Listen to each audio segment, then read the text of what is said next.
It almost seems as though the Senate doubled down on this, and you only got one GOP Senate vote. Right. They knew it was inevitable at that point. Right. What did you think of that, Senator Dibble? Well, you know, I'm very, very proud of my colleague, Senator Brandon Peterson. I think he did something that was really strong and courageous, and he lived up to his ideals. He knew that he had to stand with families and stand with love, and that was fantastic. I know a number of my colleagues wanted to vote for this, and you know, they made their decision. I respect them.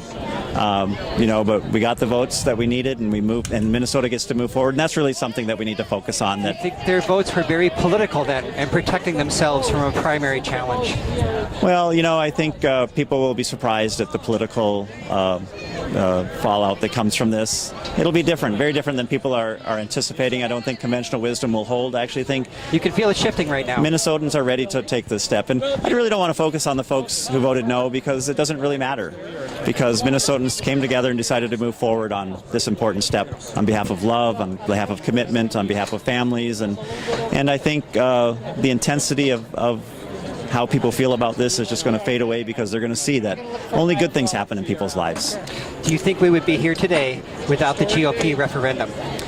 I think we would be standing here celebrating the ability of folks to get married, but it might have been in maybe a couple more years.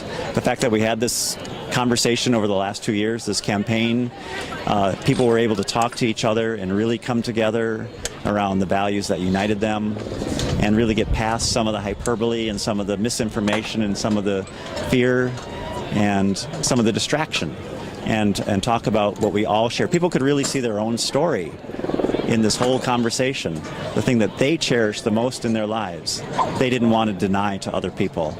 And I think we had that opportunity over the last couple of years, and that just carried into the legislative session, and it resulted in that amazing vote yesterday. Senator Dibble, I noticed that you use so much self-discipline in keeping yourself level-headed and logical throughout this whole process.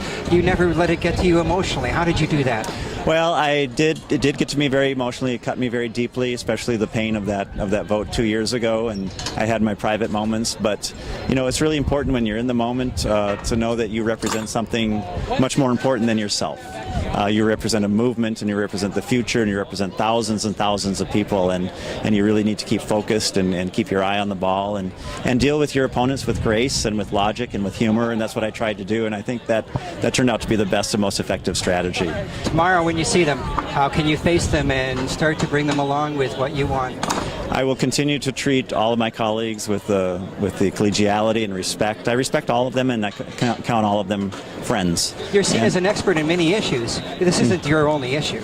Well, you know, we have to do a lot of stuff in the legislature, because we're really working hard to create a strong middle class and prosperity for as many people as possible. I have a focus on a number of areas to do that. This is a part of all of that work. It's about strengthening families and making sure that people have the ability to take care of each other. That's my focus in transportation. That's my focus in energy. That's my focus in housing. That's my focus in education and safe schools. It all has a common thread that goes throughout. But congratulations to you and Richard now, too. All right. Thanks, Craig.